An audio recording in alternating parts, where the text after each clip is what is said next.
know, driving around Dallas is suck. I mean, it's just the freeway system. It's crazy. It's flat. It's just 3, 2, 1. It's fine. Yeah. Do you want to try to turn it off so we can see how it looks like? I mean, the light. Because this picture is high resolution. If it's light, it does nothing gonna show. It's not coming more down. It's just. That's it. They're actually going to be replacing this one soon and putting a bigger one in. So. I'll turn off the light.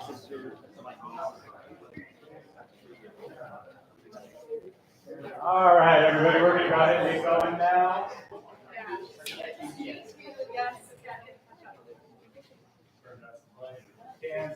yeah. Okay, how about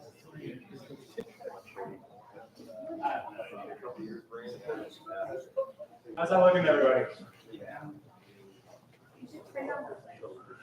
Could you turn off the light? Yeah. All right, so thank you, everybody, for coming to the third event of our Puget Perio Multi-Disciplinary South-South Club. This evening, we have Dr. Hassan Zahedi. Dr. Zahedi's been with us for 2 years now. He's actually double trained. He was originally trained in periodontics in Iran, and then came over here, went through the whole dental program again down in California, came up to UW to then do the periodontic program. So, a lot of training with this guy. He knows a ton. He is, I wish.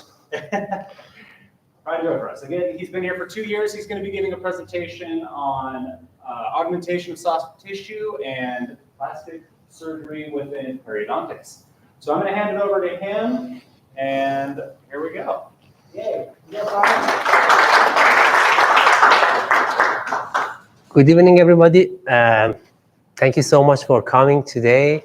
You can hear it, right? Louder? Okay. So thank you so much for coming today. Actually, I was supposed to be here earlier.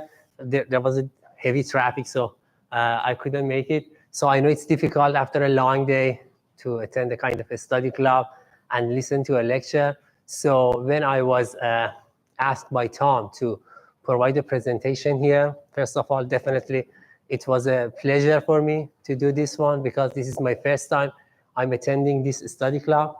And I think it's going to be a good opportunity for me to provide the presentation, and so we can know each other better. So when Tom asked me to go to provide the presentation in this study club, so I was thinking of a topic that could be useful for all of us, not too much detailed, not too much kind of surgical details or too much literature, because maybe it's not a good time to cover those ones. So I was thinking to provide in this topic, periodontal plastic surgery, or let's say root coverage or soft tissue augmentation, but with some kind of applicable tips and tricks based on the newest available evidence. Other than the first, let's say, 20 slides, that's gonna cover some kind of basics about the soft tissue augmentation. The rest of it, all of the information is coming from the papers after 2015, 2017, and also the last 20 slides gonna be from 2020 to 2023. So all of the information that's gonna be provided here is something like based on the latest available evidence. So as I said, today we are gonna cover the periodontal plastic surgery. The topics that I'm gonna cover today is just the definition of the periodontal plastic surgery, out of the periodontal plastic surgery, root coverage, etiology, classification, some review about the available treatment techniques for gingival recession. So these first 3 ones, some kind of a basic material, kind of as a reminder for all of us. Number 4, I'm gonna review the alternative for the soft tissue augmentation, what we can use instead of the connective tissue that's gonna come from the tuberosity or the palate. And finally, phenotype modification therapy, one of the newest terms after the AAP, EFP 2017 workshop on periodontal disease and conditions. Okay, so first one, periodontal plastic surgery. This is a term that actually coined by Miller in 1993 and then accepted by international scientific community in 1996. It means that any kind of surgical or corrective procedure that's gonna correct any mucogingival deformity. It could be a gingival recession, it could be a shallow vestibular depth, it could be a lack of or inadequate keratinized tissue, high frenum, vestibuloplasty, stuff like that. Out of all of these ones, maybe two of them are more important, I'm trying to cover these ones tonight: gingival augmentation and root coverage.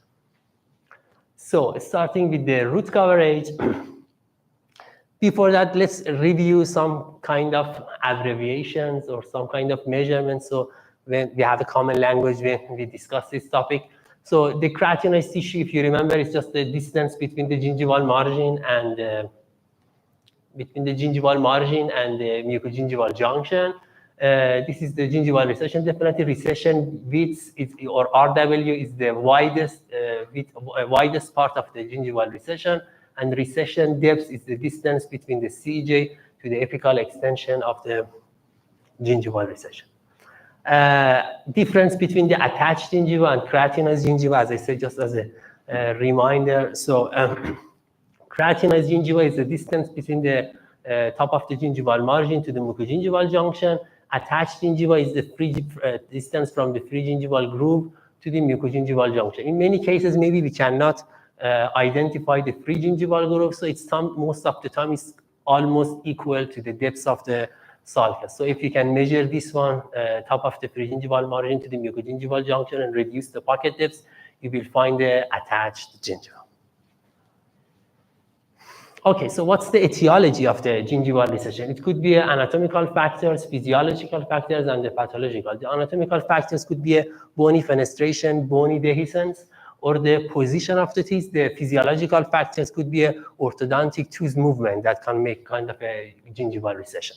Regarding the pathological factors, we have different factors like tooth brushing. Improper tooth brushing maybe is the main cause of the gingival recession. So it depends on the pressure that patient applied, the type of the toothbrush, the bristle type, the dentifrice. All of these ones can make kind of a gingival recession. You may see patients with perfect oral hygiene, optimum plaque control, but they have a long, wide gingival recession, especially on the canine, because they have some kind of obsession. They are brushing so hard and frequent during the day, so it makes kind of a improper toothbrushing trauma and make a gingival recession. The second one is going to be improper flossing techniques, traumatic, perioral and intraoral piercing. You may see patients that they have a tongue piercing and they have gingival recession on the lingual of the lower anterior stroma of the piercing. Herpes simplex virus. Generally, the original lesions of the HSV are not on the gingival margin.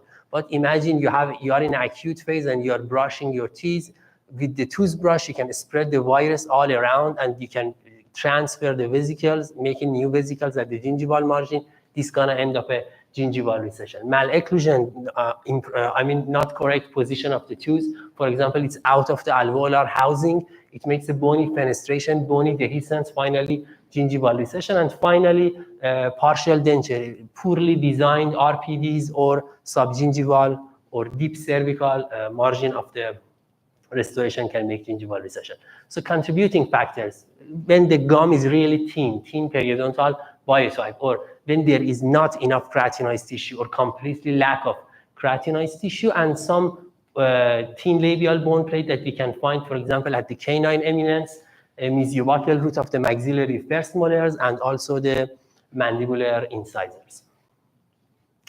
So let's say we have a gingival recession. Now, what could be the consequences of having a gingival recession? Definitely dentinal hypersensitivity that many patients have soft tissue discomfort, especially when there is not enough keratinized tissue. When the patients try to clean that area, it's going to be some kind of painful because there is no keratinized tissue. It's a movable mucosa. So the patient gets more plaque because unintentionally they avoid to clean that area. root surface caries, NCCL, CCL, aesthetic concerns, and also, as I said, interference with the performance of the adequate or optimum plaque control. Let's review the old classification of the mucogingival defects or gingival recession based on Miller. So class 1, you have a gingival recession, buccal gingival recession, but it does not extend to the mucogingival junction. In class 2, it extends to the mucogingival junction 2 or beyond the mucogingival junction. In class 3, but in class 1 and class 2, there is no interproximal attachment loss at all. In class 3, buccal gingival recession extends to or beyond the mucogingival junction, and you have an interproximal attachment loss. But this interproximal attachment loss, the apical extent, is not apical to the apical extension of the buccal gingival recession. It means it's less than the attachment loss here is less than the buccal one. But in class 4, it's equal or even more than the attachment loss in the buccal area. Okay, so now let's get back to the new classification. So in 2017, on November 9, I think up to 7, November 9 to 17, in Chicago 2017, experts from the American Academy of Periodontology, AAP, and European Federation of Periodontology, EFP, they make a convention and they think because lots of things happened, lots of new information has been provided in the last 20 years after the previous classification, it's better to provide a new classification that can cover most of the periodontal disease in a better way. So this classification and it's really complicated and it's not easy to learn it, came out. So the major 3 parts is the periodontal health, gingival diseases and gingival conditions, periodontitis, and other conditions affecting the periodontium. So we are going to talk about this one today. I'm not going to cover the periodontitis. Out of these ones, we have several sub-classification, and this one is the mucogingival deformities and conditions from other conditions, gonna be our, let's say, focus today.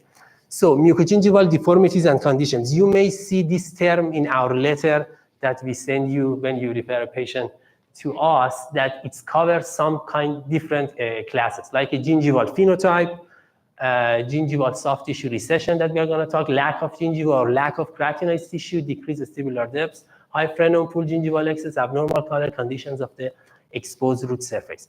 So I'm not going to cover all of these ones, definitely some of them, and let's see which one. So based again in this 2017 classification, they reiterate what's the definition of the gingival recession. So the apical shift of the gingival margin with respect to the CEJ. What are the main risk factors? Thin periodontal biotype, absence of the attached gingiva, it means lack of keratinized tissue, and reduced thickness of the alveolar bone. All of these 3 things gonna go to some kind of a new term that actually they coined in this classification or in this workshop in 2017, which is called periodontal phenotype. So you may hear about the periodontal phenotype. The old term was periodontal biotype. So what's the difference between the phenotype and biotype?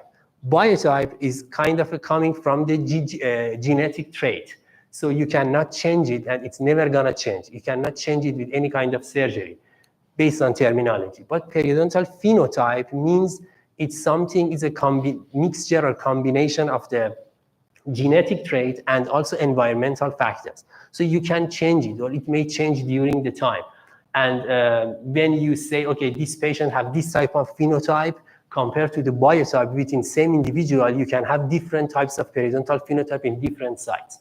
Okay, what's the periodontal phenotypes include? It includes actually 2 main parts. First, it's called the gingival phenotype. Gingival phenotype is called the keratinized tissue width here, as you can see, and gingival thickness. Keratinized tissue width and gingival thickness. This is keratinized tissue width and gingival thickness. These 2 ones called the gingival phenotype. Gingival phenotype plus bone morphotype. Bone morphotype means the thickness of the alveolar bone plate on the buccal area. So these 2 ones together called periodontal phenotype. So you can see gingival thickness, keratinized tissue width. These 2 called gingival phenotype with bone morphotype, which is actually the thickness of the buccal bone plate. It's called periodontal phenotype. So in this new classification, they said, okay, we have 3 types of periodontal phenotype. We have thin scalloped, as you can see here, thick scalloped, and thick flat. So these are three types of the periodontal phenotype. So the question is that how we can determine which type of periodontal phenotype we have. So the easiest one is that we can just numb the patient and put the probe perpendicular to the gum tissue and see how much is the thickness, but it needs to anesthetize the patient. So the other method is just periodontal probe transparency. So we put the periodontal probe in the gingival sulcus, and if we can see the probe, it's called thin. And if we cannot see, it's called thick. So, and the other method is ultrasonic. That's really complicated. It's based on, it's better for the research or papers. So in this workshop, they said when it's called thin, when the gingival thickness is less than 0.6 millimeter. And when it's thick, it's called, the thickness is more than 1.2 millimeter. So the trend between 0.6 and 1.2 millimeter, the lower trend goes to the thin, the upper trend goes to the thick. In some papers, which actually is not correct, they say less than 1 millimeter is thin, more than 1 millimeter is thick. But whatever they mentioned in the main paper of this workshop, they said 0.6 millimeter and 1.2 millimeter. Okay. So is that just in the free soft tissue margin? Because the gingival thickness is not uniform, so is that just in the free soft tissue margin? To be honest, they didn't mention how much you have to go, but they say as long as you can see the tip of the probe is thin, if you can't see, it's thick. Okay, so when the patient has a kind of a thin or thick, it's coming with this, some kind of characteristic with the tooth as well. So thin scallop that we discussed, generally we can see in the female patients, and with the tapered crown, as you can see, short contact and more coronal contact point. Definitely is more beautiful, but it's more prone to trauma. Thick flat, as you can see here, it's a square crown, long contact or wider contact, and more apical contact, and we can see more in the male patients. As I said, that mucogingival deformities and conditions around teeth includes some kind of other subclassifications. So lack of gingiva or lack of keratinized tissue.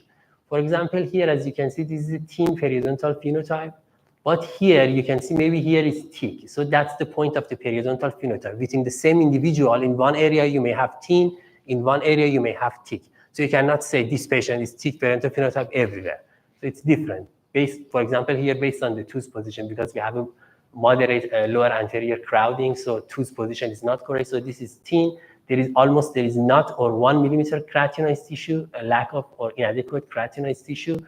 We have gingival recession, definitely. Here, from this one, we have a high frenum pool and gingival recession on all of these ones. Also, we can see NCCL or non-carious cervical lesion that I'm going to discuss in the next slides. Okay, so in this 2017 World Workshop paper, as I said, they provided new classification. They said maybe the Miller classification, the old one that we discussed, it may not cover everything, or maybe this Cairo classification from 2011, maybe their favorite, so they feature this one in that paper.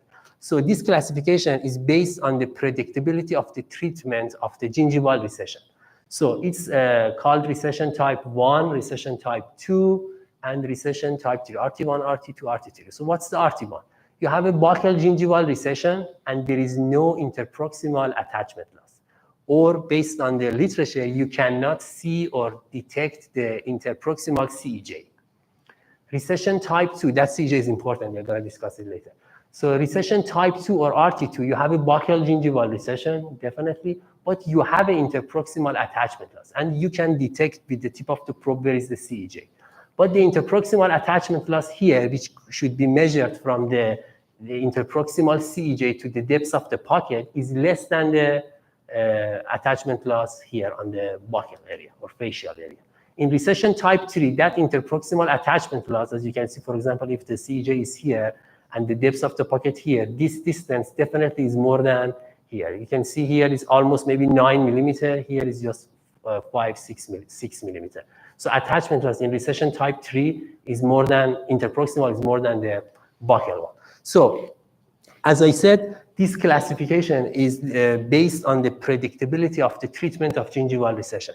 So what's the maximum root coverage that we can get? So the ceiling or the maximum is the level of the interproximal attachment loss, or the top of the interproximal attachment level. We can never get coverage above that one. So that's why they reiterate the interproximal attachment loss in this classification. One of the tooth conditions that actually is really common with the gingival recession is the cervical lesions, or we call it non-carious cervical lesions, or NCCL, or if there is caries, it's called carious cervical lesion, or CCL. The old classification, you may saw those pictures in the Carranza 2002 or 2006. They classified as a wedge-shaped, as a disc-shaped, as a flattened.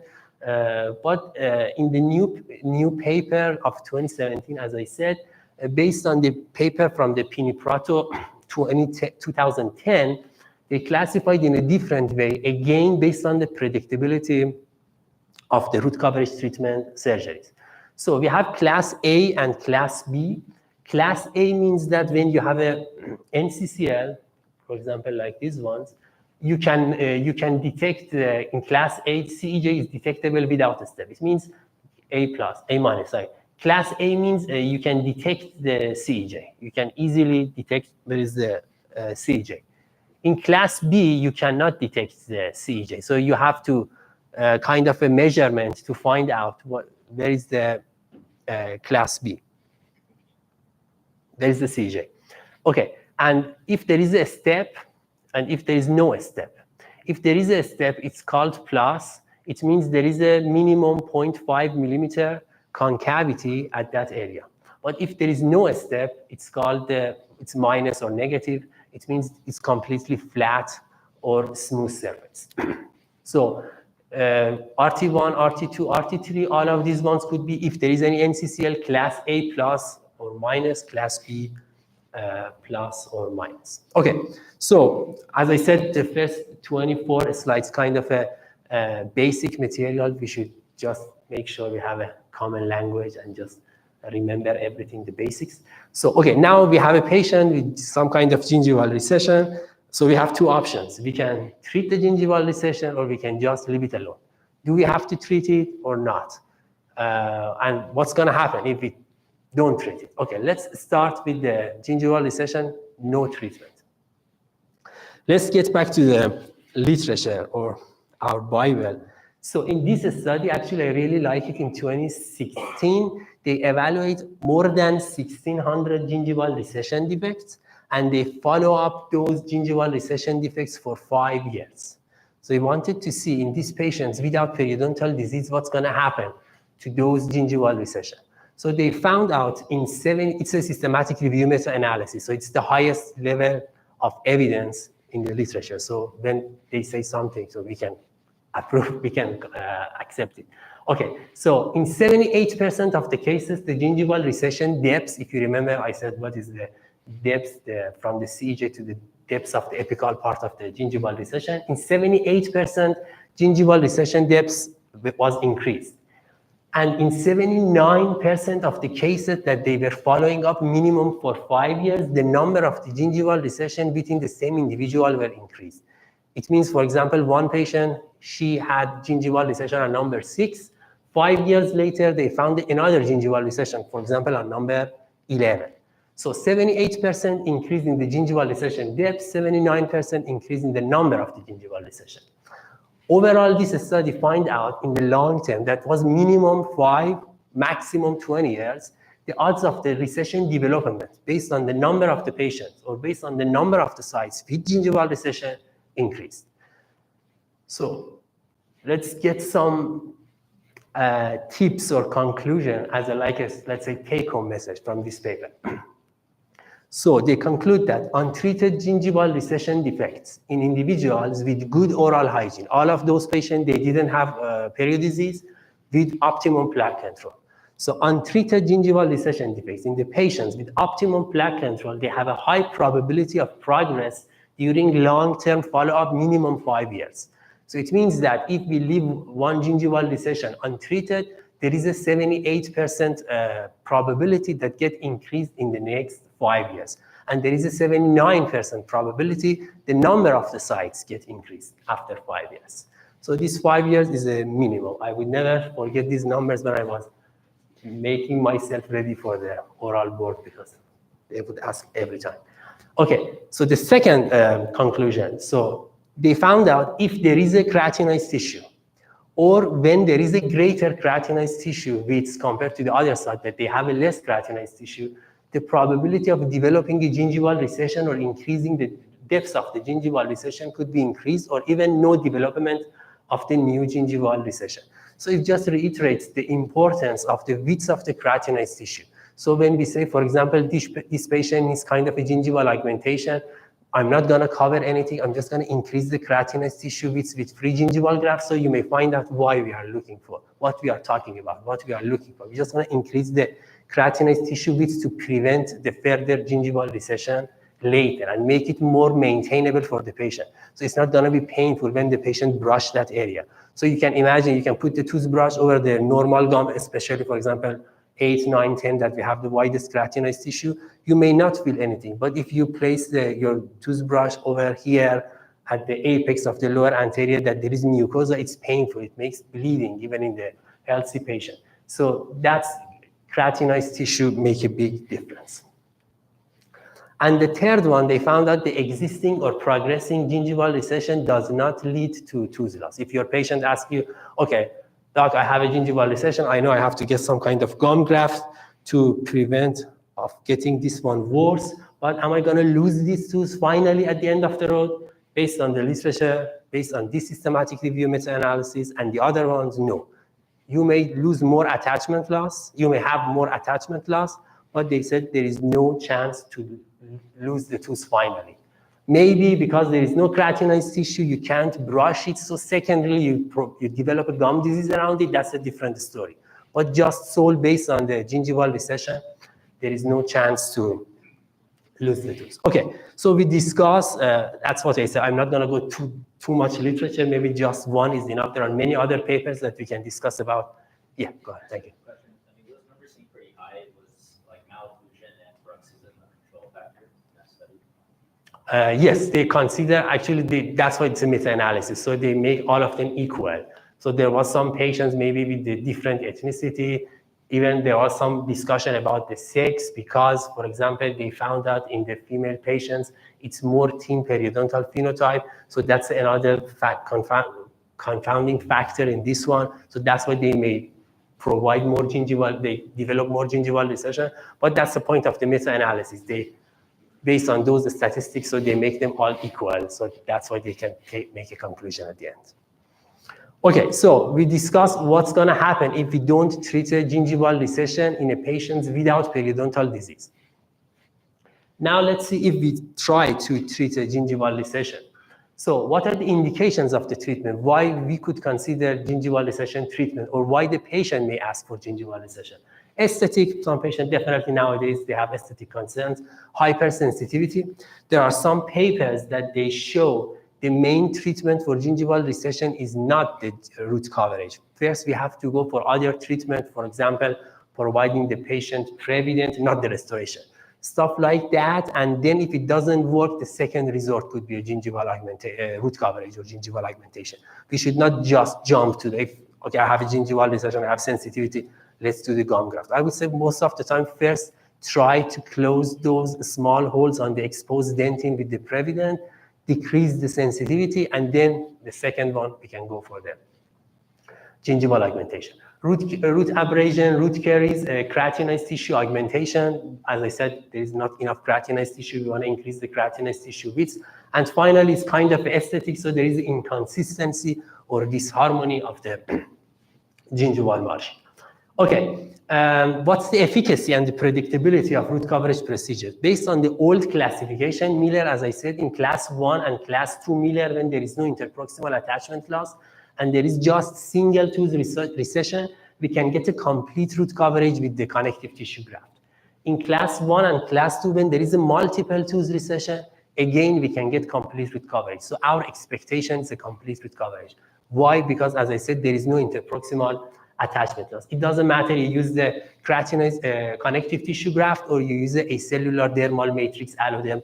We are going to discuss it later.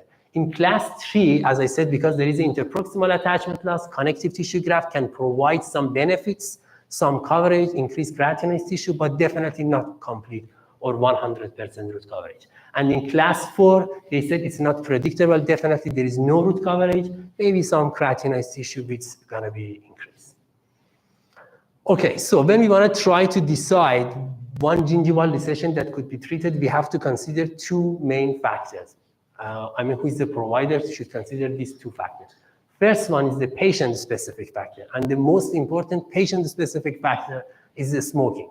So whole perio literature shows that when there is a smoking, there is a decreased vascularity, so there is a less potential for the oral wound healing. So we do not expect a favorable healing for a patient that is smoking. So we expect poorer root coverage outcome, especially in the techniques that we are using for the root coverage. Even if we make a vertical releasing incision that's gonna compromise the blood supply more, it's not predictable at all. Generally, I do not prefer to do the root coverage for a smoker patient. If I have to do, I'm not gonna make any vertical releasing incision. I'm just gonna cover the connective tissue graft, nothing get exposed to get some extent good results. Maybe it's not completely predictable and we cannot get complete coverage. Okay, so the site-specific factor is the second part that's gonna be really important. If there is any frenum in that area or not. If there is a high frenum pool, that tissue is just pulling the tissue around the recession every day, every time, so it makes recession. Root prominence and vestibular depth. It's a shallow vestibule or we have a root prominency, we have to do cementoplasty or root modification. Is there enough keratinized tissue in that area or just absolute lack of keratinized tissue? It's just a mucosa. And the last one, is there any NCCL? Is there any non-carrier cervical lesion or carrier cervical lesion in that area? Again, literature shows that when the depth of the NCCL is more than 4 millimeter, the root coverage procedure is not predictable. So again, when you refer a patient for NCCL with treatment with root coverage, just consider if it's more than 4 millimeter, literature, systematic reviews actually shows that it's not predictable with just root coverage surgical procedures. Again, some kind of a review. We have two main techniques to treat the gingival recessions. First one is the pedicle soft tissue graft. It means that we are just renting the tissue from the next door to cover that area. And in this pedicle soft tissue graft procedure, we do not use connective tissue grafts. But we have lots of combination of variations. You can use these ones with the connective tissue graft, definitely. But I'm just telling you, and I'm just showing you the original techniques. So rotational flap, advanced flap, and regenerative procedure. And the second main category is that you are just using a free soft tissue. It means it's not attached, there is no blood supply. First one, epithelialized graft or free gingival graft from the palate or from tuberosity. And the second one, just a connective tissue without epithelium from the palate or from the tuberosity. Let's just review as a reminder, then we can get more exciting tips and tricks. The first one is this technique is called laterally sliding flap. It's by Group and Warren, if I'm correct, 1957. As you see, they rent the tissue from the next door, make some vertical releasing incision and try to cover this one. This is a kind of a split thickness flap and you leave the periosteum exposed here. Second technique is by Tarno, 1989. So it's called semilunar flap technique. So you make these incisions. This is again a split thickness flap. You can do flap thickness as well. I think original is the split, and just push this semilunar to over the exposed area. And in many cases, you just place the Copac and there is no need for any suture. The third one is the Allen and Miller. This is the Allen and Miller technique, if I'm correct, 1989. So you make this kind of a split thickness flap here again, and just make it coronally advanced to cover this area. All of these ones, the original techniques, there was no connective tissue graft with this one. What you can add, and if you add it, you can make your job easier and use the flap, full thickness flap for these ones. Now the second group, if you want to use the connective tissue grafts, there are different techniques. The first one, as you can see here, is Langer and Langer. This is 1986. So you make a two vertical releasing incision, a split thickness flap, and just elevate it coronally and just cover this area. The second technique is the Nelson technique. This technique you make it vertical releasing incision, and then for the small one, you use just one papilla to cover this one, and use these two papilla, make it toward each other to cover this area. This is a full thickness flap, and you leave these areas exposed with the bone with the secondary intention healing. The third technique is the Harris technique. I think this is 1992, if I'm correct. This one was a split thickness flap. This is different from the Nelson. This is full, this is a split. And this one, all the recessions should be covered with two double papilla, let's say. They are laterally sliding papilla, but all of them with two papilla. And the last one, maybe the most common one, is the Bruno technique or envelope technique. So you place the make an envelope technique, make an envelope flap, and place the connective tissue in this envelope and leave it the other areas exposed. Okay, so we reviewed the technique. So as I said, connective tissue graft is one of the options. So where this connective tissue graft is coming from? So it's, as we know, we can have different options. Maybe the most common one is the palate. We can get from the tuberosity as well. So when we take the CTG, because we have to remove the epithelium, it's better to starting from the distal of the canine up to the second premolar. This is the main area based on the literature.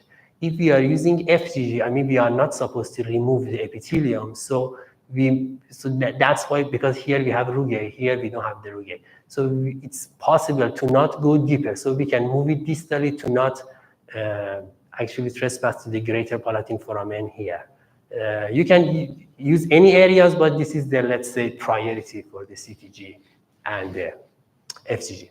Okay, let's just review some cases to make a vibe different. Actually, this patient was referred for gingival recession based on old classification, Miller class 2 or RT1. There is no interproximal attachment loss, but the recession gets to the MGJ. So in this technique, I harvested the free gingival graft from the palate, as you can see.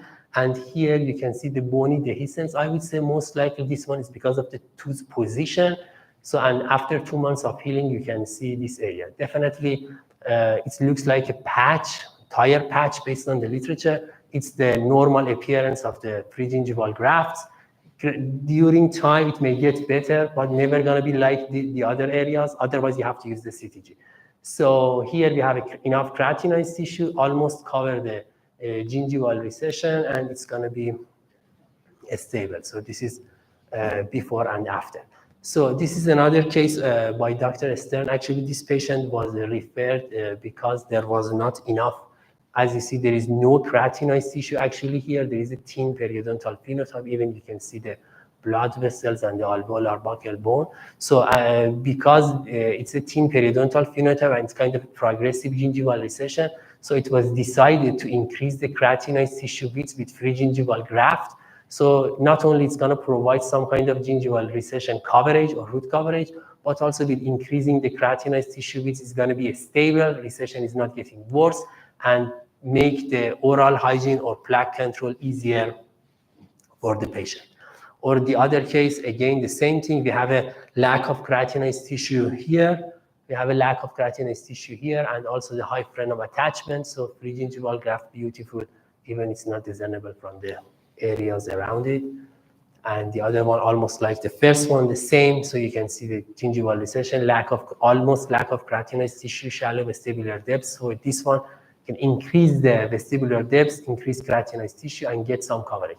If you have really concern to get complete coverage after increasing this keratinized tissue width with the free gingival graft, for the second phase, you can coronally advance, use this one and cover this recession in the second surgery. It's going to be, it takes more time, but it's definitely more predictable.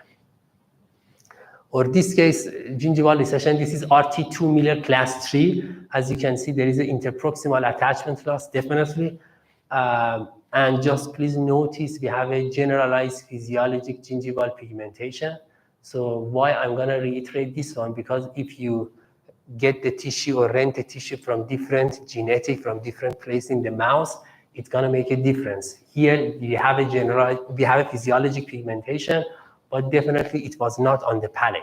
So when I harvest the tissue from the palate, you can see it's not here, so it's different. Maybe it doesn't look really good, but it's not normal, but it provides keratinized tissue width, stable, maintainable.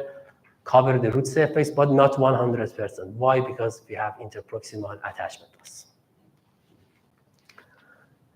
Or this case, we have a gingival recession RT1, type 1, and Miller class 1. It's almost 5 millimeter, but almost 4 to 5 millimeter on the tooth number 6. So this is showing one case of the coronally advanced flap with connective tissue graft. So as you can see, I made a vertical releasing. Generally, I'm not making vertical releasing incisions, but with this one coronally advanced flap, as you can see, based on that technique that I explained, so clean the root surface, kind of cementoplasty, because the root was a little bit out of the alveolar housing, placing the connective tissue graft, and 2 months later, you can see complete root coverage on number 6. Some other beautiful cases from Dr. Suzuki. You can see, as I said, there was a buccal bony dehiscence on the mesiobuccal root of the first molars. So end up a gingival recession here. With CTG graft, this area is covered. Same problem, NCCL, completely, not complete, but because there is a forcation involvement. So coverage with the CTG, again, number 11. And the most difficult cases generally in the lower anterior, in the lingual side, because the tissue is really thin. Flap management is really difficult. Another coverage on number 25. Okay, so we reviewed some cases. Now let's get back to the literature and get some numbers, some tips and tricks that we can use every day. I really like this paper because it's kind of a cheat sheet when you are doing a gingival graft surgeries. It's kind of a systematic review meta-analysis based on the whole literature of the gingival augmentation root coverage procedure. When you want to be successful in the root coverage procedures, you have to consider 3 factors: the flap, the graft, and the surgeon or the surgery. There are different factors under these 3 factors that make the surgery successful. Okay, the first one is the flap thickness. Your flap thickness minimum should be 0.8 millimeter based on the study by Baldi. If the flap thickness is less than that, your root coverage could not get the best result. Maybe you have to do keratinized tissue augmentation to increase the flap thickness. The second one, flap tension. Maybe it's not easy to measure it, but it means that when you cover the connective tissue graft with any kind of a flap, there should not be any tension. You should not place the flap with the suture. When you place the flap over, for example, connective tissue, it should stay there. If it's falling off, it means it's under tension. There should not be tension because the tissue getting back to the original place. We prefer coronally advanced flap without vertical releasing incision. I mean, unlike that photo that I showed you. So because it's going to compromise the blood supply. And we prefer to not remove the sutures earlier than 10 days. So there are different numbers. Maybe some people remove the sutures 2 weeks later. Some people remove 4 weeks. So it's different. But minimum, it should be there for 10 days. And that's most important. When you place the gingival flap, I mean, for example, if you make a coronally advanced flap, the new position of the gingival flap should be minimum 1.5 to 2 millimeter above the CEJ. If you are doing so without any tension, there is a high probability you can get a complete root coverage in that area, because always there is a relapse and you're going to end up to the CEJ. If you place at the CEJ or lower than CEJ, maybe you cannot get complete root coverage. So flap preparation and flap management is really important. So when you are manipulating the flap, you should not make trauma. You should manipulate it with really, no trauma at all. The second factor is the graft. So the gold standard is the coronally advanced flap with connective tissue graft. The best area to harvest the tissue between the distal aspect of the canine and the mid-palatal region of the second molar or tuberosity. The thicker the recipient side gingival thickness after treatment, the higher chance of the complete root coverage achievement. So if you place a thicker graft, the best thickness is 1.5 to 2 millimeter. There is a high probability that you can get a complete root coverage or CRC. Sites that they have a keratinized tissue width more than 2 millimeter, maybe just coronally advanced flap is enough and you don't need the connective tissue graft. But it's really rare. You can find it 2 millimeter. Maybe I've barely seen. But if it's less than 2 millimeter, you can add the keratinized tissue with subepithelial connective tissue graft. And if the patient has a thin periodontal phenotype, in order to not make a funny appearance, you can place a thin and a small graft. So make sure your connective tissue graft is not that much really thin. So the third factor is the surgery. It's better to use the microsurgical instruments and also the surgeon's skill level. That is really important. There is a paper, I really like it. It says that the swelling, the pain and the swelling after each periodontal surgery, for every extra minute, increased 3% and 4% respectively after the surgery. So each 1 minute, add 3% to the pain, add 4% to the swelling after the surgery. So faster, efficient, quicker, and definitely less trauma to that flap and surgical side can provide a better result. A couple of questions. One, how soon can you go back to the same site? And how many times can you do it? Literature says, for example, you did a coronally advanced flap and it's failed, it didn't work. 3 months later, you can go for the second. Minimum 3 months. Yeah. Oh, to palate, I don't know about literature, I didn't see anything, but based on whatever I learned in residency, minimum 4 months, we get back to the same site. Yeah. And what's the percentage of paresthesia that happens after those types of things? So deep, if you go deeper, definitely there is more probability. But generally, even it's not anesthesia; it's just a paresthesia. But it may come back finally sooner or later. It's coming back. It's not going to be forever. I've never had a Because you are not going to get from the insides of palatal foramen. It's just the branches, so it's going to be fine finally. So less traumatic procedures. So be less traumatic. Be quick, fast. Please manipulate the flap or manage the flap gently and improved wound healing. I mean, good suturing, no smoking, or maybe placing a Copac if it's resolved. Okay, so we did the root coverage treatment. What's going to be the histological result? What we can see? Is it a kind of a new attachment really? Are the collagen fibers going or inserting or insertion happening perpendicular to the root surface? Unfortunately, no. Literature shows that it's a long junctional epithelium attachment, which is still good, but there is not real connective tissue attachment. That those collagen fibers are parallel to the root surface. So, but there is a but. If you are using a GTR techniques, using a membrane, those GTR principles, as you know, or you are using a enamel matrix derivative like Emdogain that's coming from the enamel of the porcelain teeth, I'm not going to that, but if you are using those ones because they are enhancing the regeneration, you may get some kind of partial periodontal regeneration under the microscope. It's good for research, but in the real life or in the clinic, it doesn't make any difference. Okay, this is really important. So we discussed about the NCCL and root coverage, and we said in many cases of the gingival recession, we have NCCL as well. Okay, so you want to treat the gingival recession for a case like this, that there is an NCCL. But your patient asks you, okay, doc, after you did the gum graft, whatever, could you tell me how much root coverage you can, not root cover, how much you're going to cover the root surface for me? Because their criteria is based on the white and yellow area. Whatever is yellow is not the crown. Whatever is not yellow is not the crown, should be covered. Whatever is white is crown, enamel, beautiful, that's fine. But as we know, NCCL is a non-carious cervical lesion. That's a combination in most of the cases. I mean, exposure of the dentin from on the root, cementum, and on the crown. So, as I said, in many cases, maybe you cannot detect the CJ. Or even if you have some yellow area here, it's the dentin from the crown because the enamel has gone. So you cannot cover the crown. You can just cover the root surface with the gingival graft. So that's a really good point. So you have to set the expectation of the patient. What are we looking for?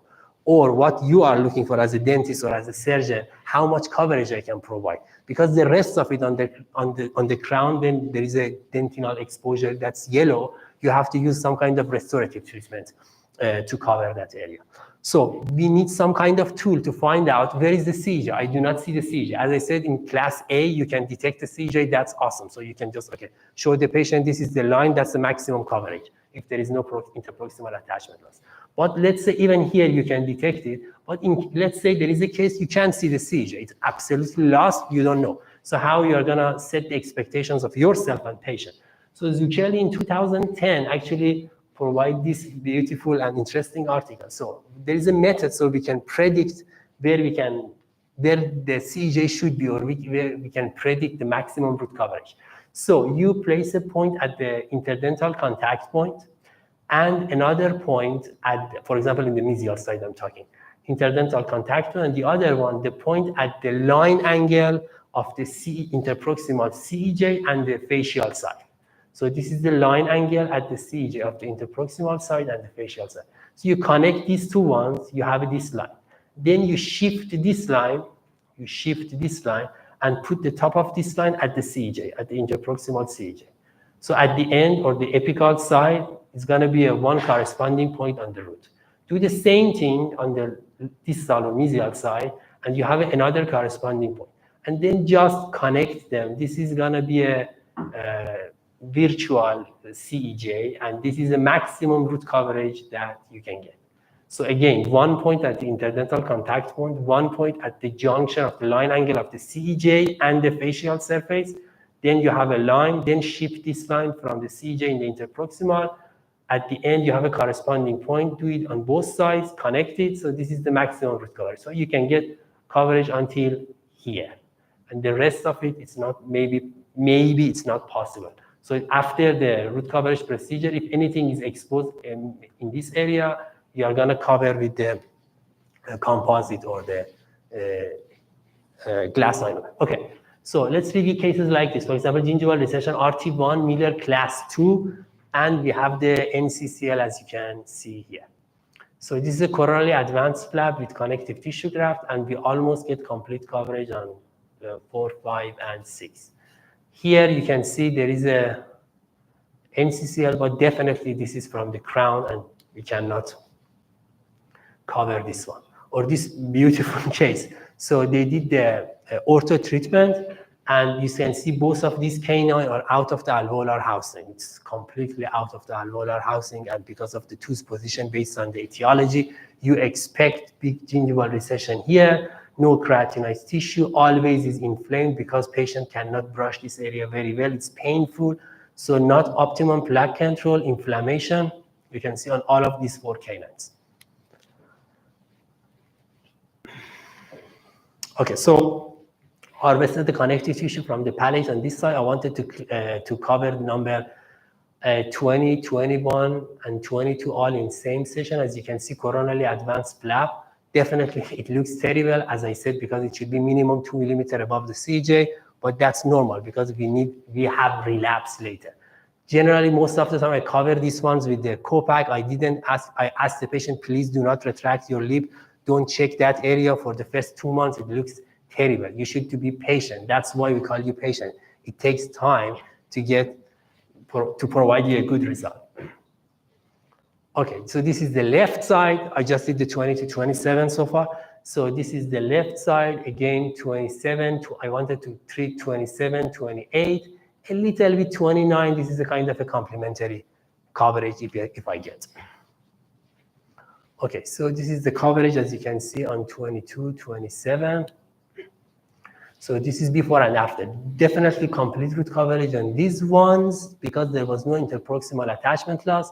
Yeah, it looks a little bit funky, but because it's of the connective tissue graft.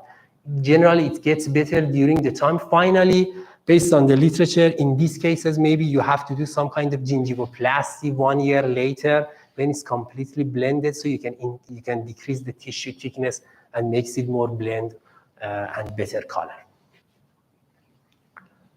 Or another case like this, I placed this one. I want to show you something really important. You can see on number 28, 29, 30. I do not expect complete coverage on 30 because there is a forcation involvement. Forcation involvement is one of the factors that decrease the predictability of treatment. Of course, even if you get complete coverage, you're going to end up a pocket because there is no attachment.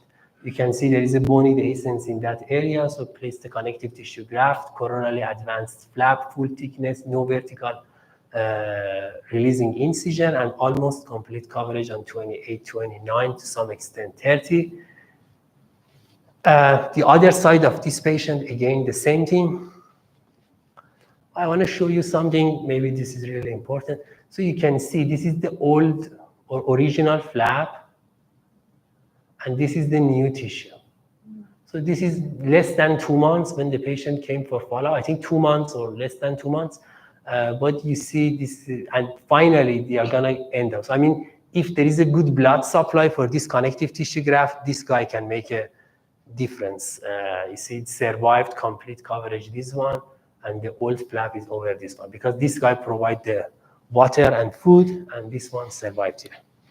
Okay, so so this part is done. This third part, we have just 3 and 4. So what are the alternatives to these soft tissue graftings? I mean, we harvested connective tissue graft from the palate. Is there any other alternative to not open a second surgical site in the patient's mouth? Of course, definitely. There are some other options, like a natural and cadaveric scaffold and xenogenic collagen matrices. These are some kind of new, old and new brands that they provide kind of a collagen scaffold to substitute the harvesting a connective tissue graft from the palate, like the Alloderm, Allopatch, and Puras dermis from Zimmer. It's a kind of a collagen network without any protein, without any cell or cellular compartment, so it doesn't make any antigenic reaction. Allopatch is something new. It's pliable, and it's coming in a ethanol package, so easily you can, you don't need to hydrate it. It's easy, ready to use, and actually you can fold it. It's not thick and rough like a Alloderm.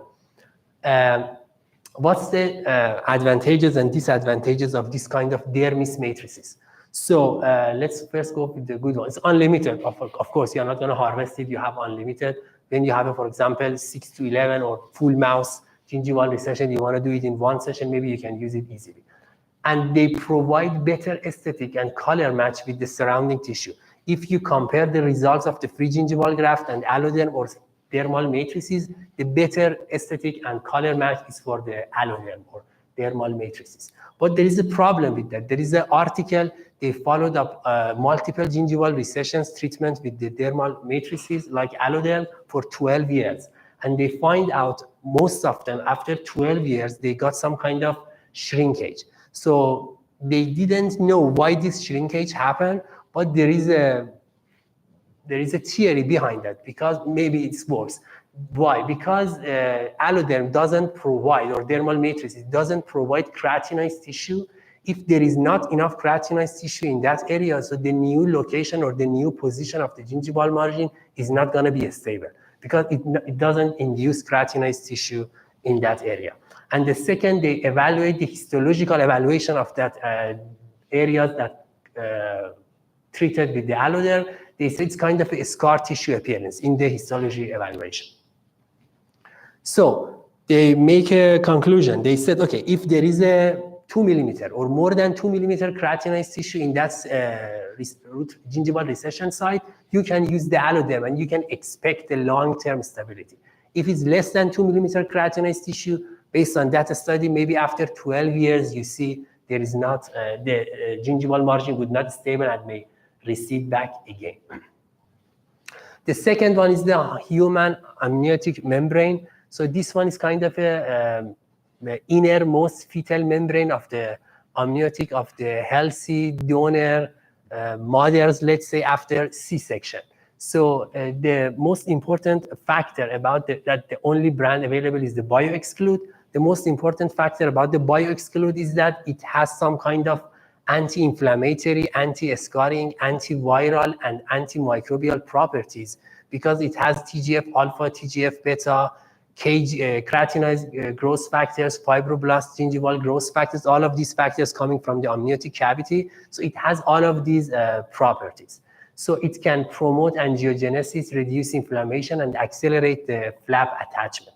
They put this smiley face over it because it means there is no up and down. Both sides work, it doesn't matter. You don't need to hydrate it. Whenever you place it in the surgical site with just blood and the surrounding fluid in that area is get hydrated, and you can fold it, everything. So it's thin and adaptable, no treatment, no trimming is necessary because easily you can fold it, no orientation, as I said, and no fixation is necessary.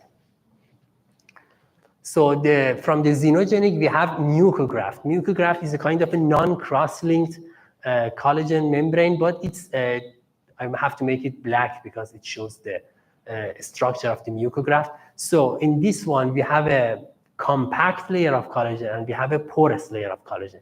This compact layer, it promotes cell adhesion and it's gonna protect that collagen membrane. So that's why you can leave the mucograft exposed and it's okay, because this guy is gonna protect it.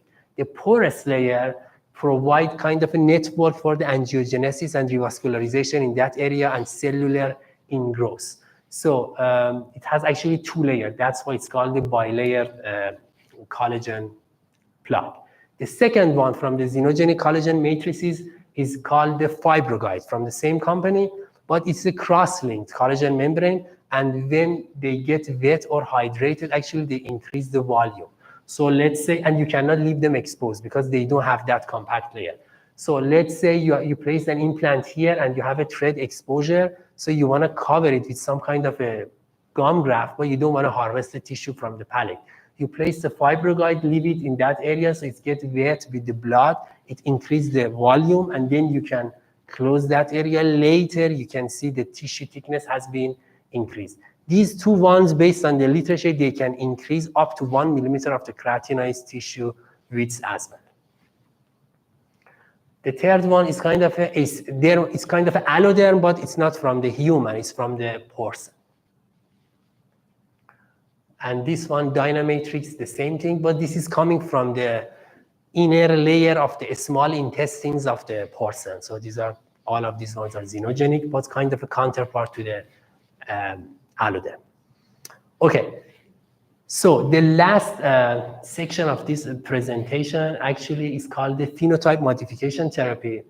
And as I discussed, this term is coming from the 2017 World Workshop, but they introduced a term of the phenotype, not only periodontal phenotype, but also phenotype modification therapy for describing the interdisciplinary relationship between the perio and other specialties, let's say orthodontics, or even for the prosthodontics and the dental implant placement. Okay, so what's the phenotype modification therapy?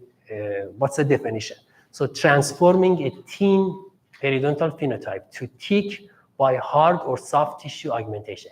If we change the thin to thick, it's called easy phenotype modification therapy. So they said this is the best, this is exact quote, this is the best practice strategy for preventing gingival recession and future attachment loss.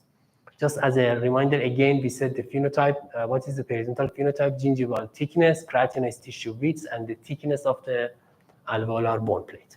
So let's see what's the benefits of the thick. When we do the periodontal phenotype modification therapy and make the gingival thick, what's the advantages? It's resistant to trauma and recession because you have more collagen, you have more blood supply, vascular network in that area.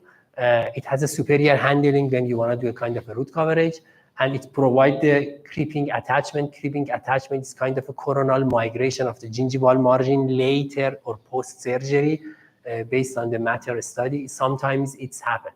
And it's reduced the clinical inflammation because it's more resistant to the inflammation. So those in that workshop, actually it's a kind of an old conclusion, but they reiterate that generally we need 2 millimeters of keratinized tissue and 1 millimeter of attached gingiva. It's desirable around any tooth, but to maintain periodontal health. But if you have if there is no periodontal disease and patient has an optimum plaque control, there is no minimum. You don't need, you say you have all the teeth should have 2 millimeter keratinized tissue. No. If patient has a good oral hygiene, there is no gingival recession, you are not gonna do any ortho, pros, or dental implant treatment in that area, and there is 0 keratinized tissue, that's fine. It's okay. But desirable if you wanna intervene to make some kind of treatment, 2 millimeter of KT, 1 millimeter of attached gingiva is required.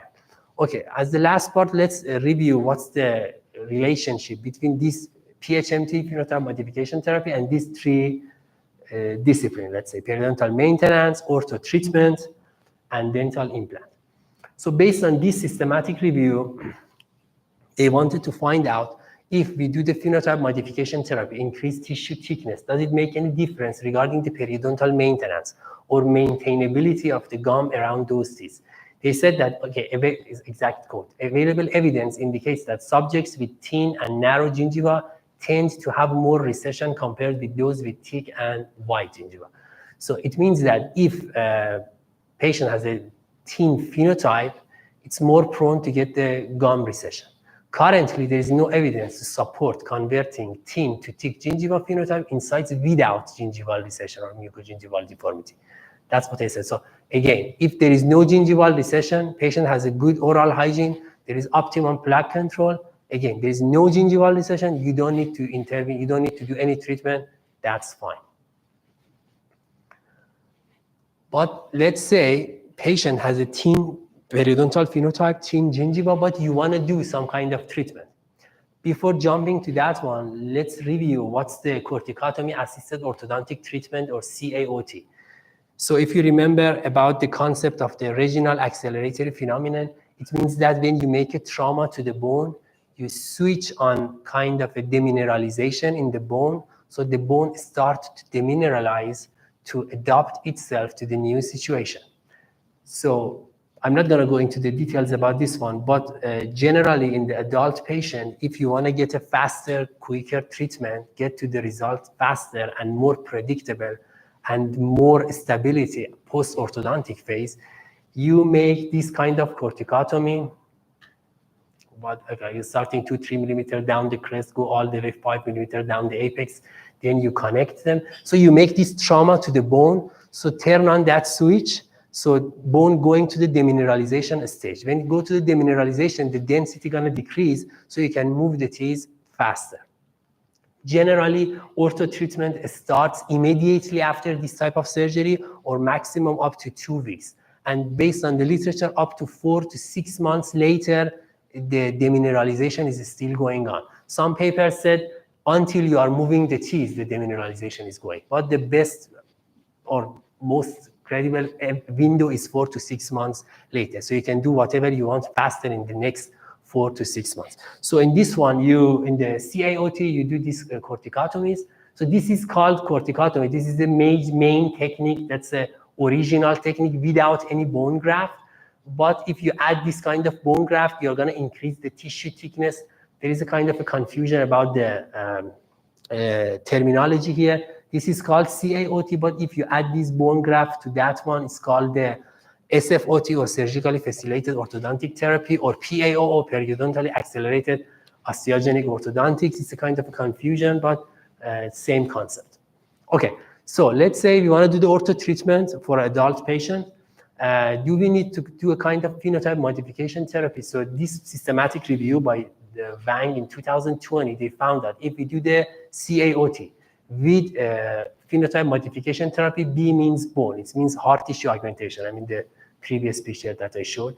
During ortho treatment, it augments the phenotype of the dentoalveolar bone complex. It means that increase the bone thickness, obviously, increase keratinized tissue widths, and especially in the lower anterior or the mandibular incisors. We don't know why bone augmentation increase keratinized tissue widths. We don't know, actually, they mention in the paper.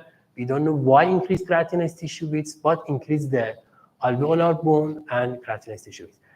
So CAOT, along with phenotype modification therapy, may shorten the total treatment time and limit the relapse. So as I said, you can move the teeth faster. Post-orthodontic phase is going to be more stable, and also there is a less probability for the gingival recession during the ortho treatment. Why? Because you have a thicker tissue, as I said. Literature says 20 to 35% of the patients who got ortho treatment 2 to 5 years later after the end of the ortho treatment, they get gingival recession. So just imagine you finish the ortho 2 to 5 years later, may patient come back to you and say, okay, I have a gingival recession of 6, 11, 22, 27, or lower anteriors. So 20 to 35%. So in order to prevent these ones in adult patients, we prefer to do this kind of treatment before the ortho, not only to prevent gingival recession, but also to expedite the tooth movement. Let me just add one more thing. It said limit the relapse. It's a kind of an ortho, but there is a term in the orthodontic treatment. It's called the mandibular irregularity index.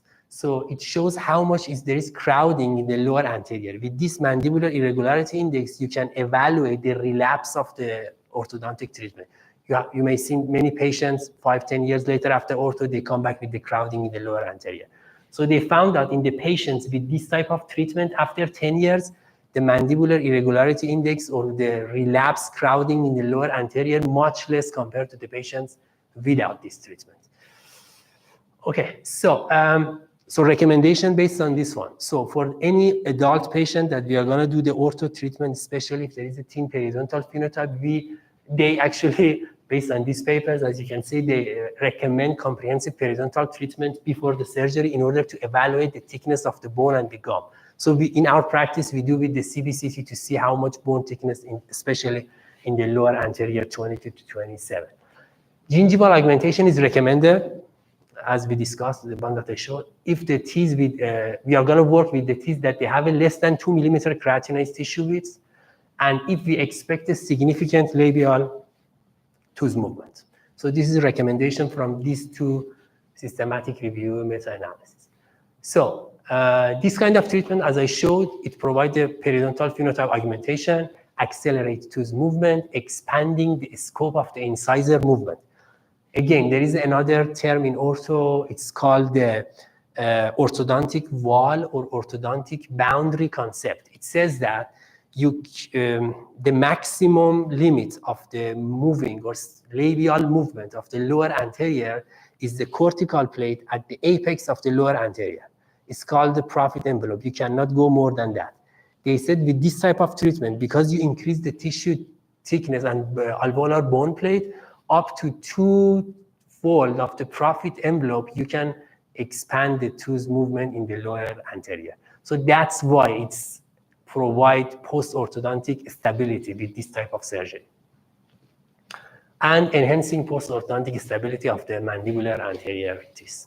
Okay, so this is an interesting case. I just added last second to my presentation because I saw this patient almost, I think, 7-8 weeks ago. It's during the ortho treatment, as maybe it's not really obvious, but if you can see number 26, is almost out of the alveolar housing. So this patient comes with the mobility grade 2 on 26, gingival recession based on her word, I'm not sure. She said it's happened in the last months. It means that they push the tooth too much out of the alveolar housing, end up the gingival recession, bony dehiscence, definitely consequently gingival recession, mobility grade 2, what's gonna happen? Okay. So there is not enough keratinized tissue, history of the gingival graft earlier when she was a child. That phenotype modification therapy that we discussed about ortho generally should happen before the starting the ortho. But here it's during the ortho treatment. Actually, we passed that time. So for this one, I decided to do PHMT-S or soft tissue augmentation, not the bone graft, because it's during the ortho treatment, the tissue is really thin. We cannot postpone the treatment maybe for 1 year. So I decided to do the FGG or gingival graft, a free gingival graft in this side, not only to increase the keratinized tissue width, make it maintainable for the patient to keep it clean, at the same time some kind of occlusal adjustment to keep it out of occlusion to reduce the mobility. And this is the almost, I think, last week or last 2 weeks when the patient comes for the suture removal. So almost complete coverage. So this is a thick band of keratinized tissue, and we expect it's going to be stable. But I told the patient, I sent a letter to the orthodontist, if still you are pushing the tooth out of the alveolar housing, you may end up more recession, and later after the end of the ortho, you may have to come back again, and we have to do the second surgery, coronary advanced flap, to cover it again if you develop more recession compared to this. We don't know what's going to happen later. Okay. So the last one is the phenotype modification therapy around the implant. We discussed for the maintenance, we discussed about the ortho. The last one is the dental implant. So let's say we place a dental implant. Do we need to do this kind of phenotype modification therapy? It means increasing the tissue thickness around dental implant. Then we need this one, easy. Whenever you are in trouble, whenever you make a mistake, whenever patient make a mistake, whenever patient cannot clean it very well, whenever there is a pre-implantitis, whenever you place the implant in not the right position or malposition implant, it's gonna be a kind of a compensator, and it's better to provide some kind of a gingival augmentation in that area. So it's the exact code. Clinicians are advised to consider soft tissue grafting procedures when an undesirable implant outcome is foreseen. If you place the implant too buccally, for example, and the threads are exposed, we need to do this kind of treatment. What's the recommended? It's the PHMT-S, phenotype modification therapy, S soft tissue. They recommend SCTG, approximately 1 millimeter gain of tissue thickness. If we can get 1 millimeter of tissue thickness, that's enough. They said that's a favorable and stable, predictable. You don't need to get 3-4 millimeter. 1 millimeter is enough. With SCTG, you can cover the thread exposure. You can cover the wrong inclination or orientation. Okay, so as I said, what's going to happen? Compensating the thin buccal bone plate, you place the implant. Because the buccal bone plate was thin, you end up a bony dehiscence or bony fenestration, you want to cover it, or there is a show-through discoloration of that area because the threads are exposed, or you want to increase the volume of the tissue, as I said, like that fibro guide that I show. You want to get a better emergence profile. Again, you can increase the tissue thickness with phenotype modification therapy. But based on this systematic review, they found that this kind of gingival augmentation doesn't make any difference in the BOP, pocket depths, and the papillary field. If you have, for example, positive BOP, increasing tissue thickness doesn't make any difference. Maybe because patient can clean it better, as a second effect, later decrease the BOP because it's easier for the patient to keep it clean, but not originally based on the tissue. So again, this is the exact code. So if the pre-implant soft tissue thickness is 2.5 millimeter or less at the baseline, it's better to increase the tissue thickness at the time of the implant placement. So with this one, we can minimize the marginal bone loss as well. So let's just review. We have a patient 1. Here we have a thick gingival phenotype. There is no gingival recession, and we are not gonna do anything. So recommendation, just good oral hygiene, close monitoring, no treatment is needed. Patient 2, we have a thin gingival phenotype, and there is no recession, okay? But again, we are not gonna do anything, so just follow. No treatment is needed. But if you wanna do some kind of high-risky procedures that may induce recession, like orthodontic treatment, like restorative dentistry with intrasulcular margins, or dental implant therapy, in this case, we better to do the phenotype modification therapy or gingival augmentation before the surgery, before the starting these treatments. Okay, finally, last 2 slides, kind of a take-home message from all of this presentation. So a minimum amount of keratinized tissue is not needed to prevent attachment loss when good conditions are present. If the patient has a thin periodontal phenotype or even thick is definitely not, there is no gingival recession, good oral hygiene, no treatment is needed. If patient has a untreated facial gingival recession, with good oral hygiene, there is a high probability that I said minimum 5 years, increase the recession depth during the long-term follow-up. There is not enough evidence to conclude that root coverage procedures predictably reduce cervical dentin hypersensitivity. Yeah, in some cases works very well, in some cases not, as I said, because maybe we cannot see this missed CEJ, so a little bit get still exposed, so it's provide hypersensitivity. The presence of NCCR, as I said, is associated with the reduced probability for the complete root coverage, especially if more than 4 millimeter, we cannot get complete root coverage. So phenotype modification therapy is not needed for thin periodontal phenotype if there is no gingival recession, and we are not gonna do any ortho, dental implant, or pros treatment. Again, 2 millimeter of KT and 1 millimeter of attached gingiva are desirable around teeth to maintain periodontal health. Not all the time. If you want to do something extra, if you want to place RPD, if you want to place intrasulcular margin, if you want to do ortho treatment, in these cases, we consider this 2-1 rule. If we are not going to do anything, patient has good oral hygiene, just leave it alone, that's fine. So corticotomy assisted orthodontic treatment and phenotype modification therapy is recommended prior to ortho for an adult patient with teen periodontal phenotype. If you want to do an ortho treatment for an adult patient and patient has teen periodontal phenotype, in order to avoid gingival recession later and expedite the tooth movement, we recommend this type of treatment. And finally, favorable pre-implant tissue thickness is 2.5, more than 2.5 millimeter to prevent marginal bone loss.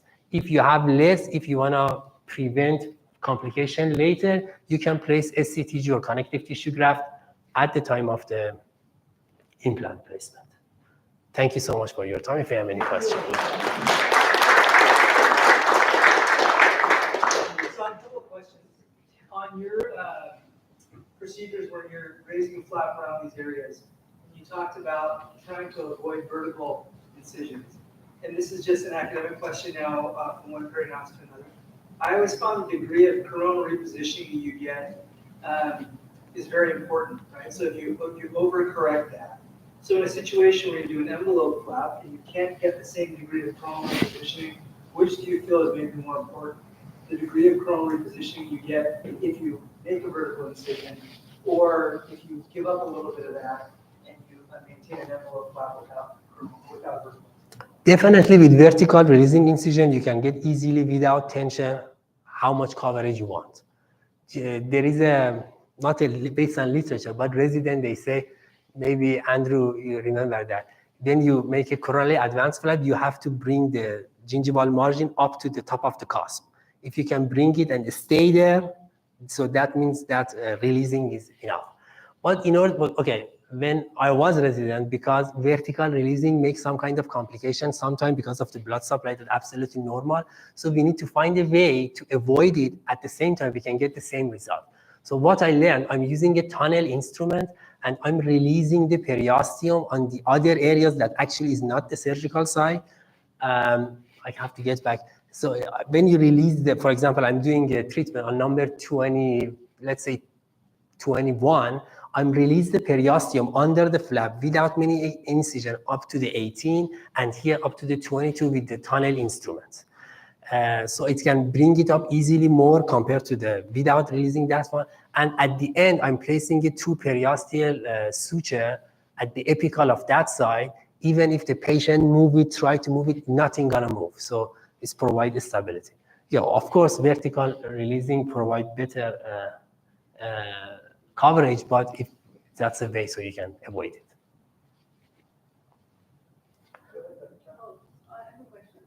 You should not ask questions from me. Just on your technique, so you're putting perimuscle sutures apical to where the graft is?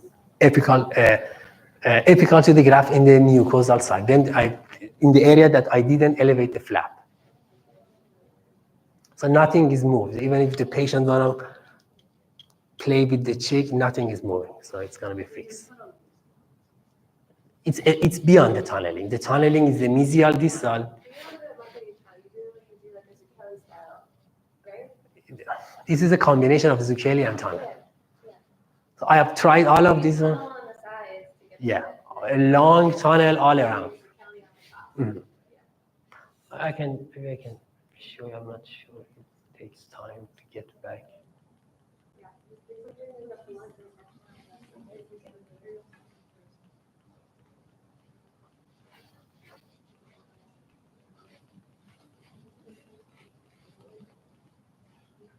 Okay, so here I wanted to treat 2019, not 19, but anyway, 19 happened.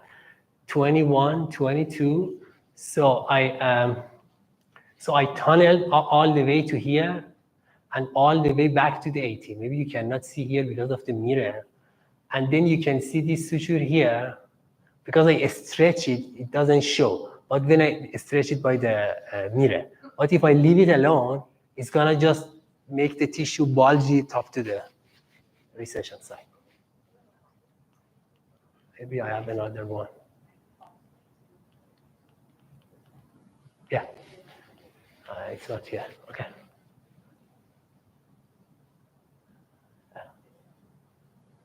You can see the here.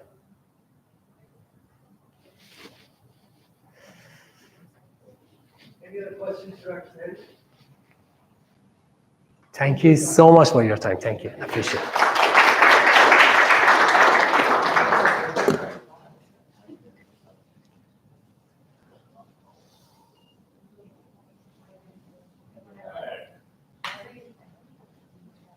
Dr. Zahedi, I'll get some lights turned on Thank again. you. Please remember to fill out the forms there for CE credits. I'll be sending those out next week. Our next study club will be the 20th next month.